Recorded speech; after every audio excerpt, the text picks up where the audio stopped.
welcome to the Deep Dive. We often talk about physical first aid for cuts and scrapes, things like that. Sure, standard stuff. But today, we're plunging into something just as vital, maybe even more so in our everyday lives. Yeah. Psychological health first aid. PHFA. PHFA. Yeah. It's a really powerful tool, especially, I think, in the workplace. It feels like a game changer once you understand its real impact. Absolutely.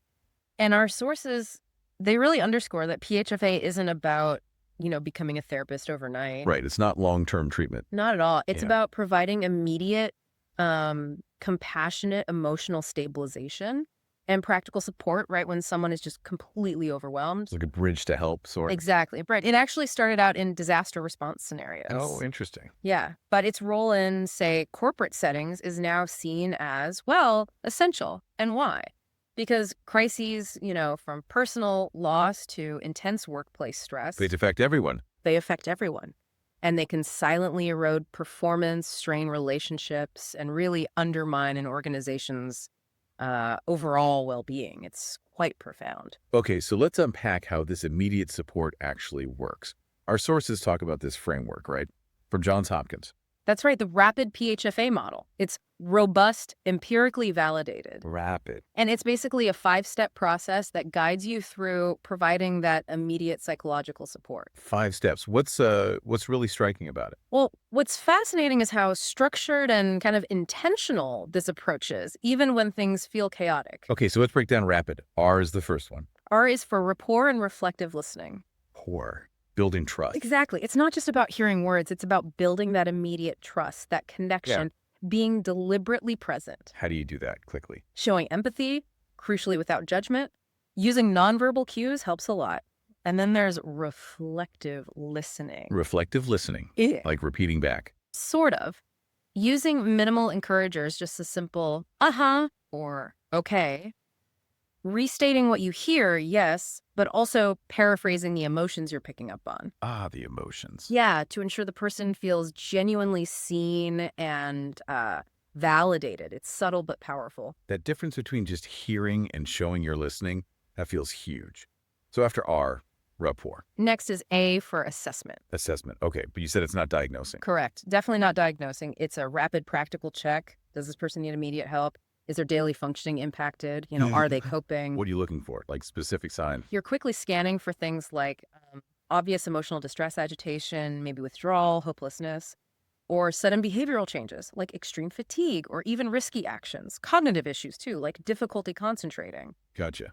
And the challenge there is doing it quickly, but not being like intrusive. Exactly. Keep it focused, non-invasive. Then you move to P. P for prioritization or triage, the outline said. Yes, triage, just like in medical first aid, really. So deciding who needs help most urgently. Precisely. You prioritize who needs the most immediate hands-on support. Some individuals might be highly impaired, really dysfunctional. They need urgent PHFA. The A category, right? Right, the ABC model helps here. A is highly impaired. B might be distressed, but still, fundamentally resilient. Maybe they just need a listening ear. Okay. And C are those who seem to be remaining functional, probably don't need immediate intervention right then. It's about allocating your support wisely. Makes sense. Okay, from P, we get to I, intervention. Intervention. This is where you actually use practical, psychological, and behavioral strategies. The doing part. Can you give us a quick, real-world office example? What might that look like? Sure. Intervention is all about mitigating distress right now. It could be as simple as making sure basic needs are met. Does someone need a quiet space? A glass of water? Just a moment. Simple things matter. They really do. It might involve allowing what's called cathartic ventilation, just giving someone a safe space to express their feelings without being interrupted or judged. Letting them get it out. Exactly. Or offering explanatory guidance, normalizing their reactions, saying something like, it's completely understandable to feel this way after what happened. Ah, so reassuring them their reaction isn't wrong. Precisely. Or even anticipatory guidance, helping them prepare for reactions they might have later. It's all about practical, immediate coping support. Sometimes cognitive reframing or stress techniques fit in here too. And finally, D, disposition. What's that about, especially at work? Disposition is figuring out the next steps. What's the appropriate follow-up for continued, maybe longer-term support? Oh, so connecting them to other resources. Exactly. This is where you might connect individuals to internal resources like employee assistance programs, EAPs. Most larger companies have them. EAPs, yeah. Or maybe external mental health professionals if needed. But what's absolutely vital here is how you frame it. How so? Reframing help seeking as a sign of strength, not weakness. Helping overcome any stigma they might feel. That's a really important point. So bringing back to the listener, what does this all mean for you?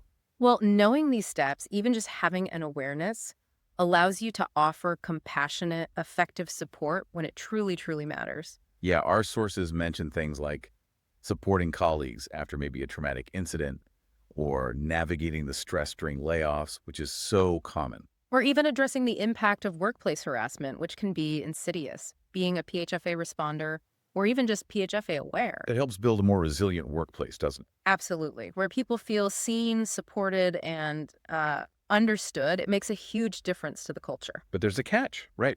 For the person providing the aid. A very important one, our sources really stress this. Offering this kind of support can be incredibly draining. Burnout, compassion fatigue. Exactly. That's why self-care for PHFA responders isn't just like a nice to have, it's paramount. You simply can't pour from an empty cup.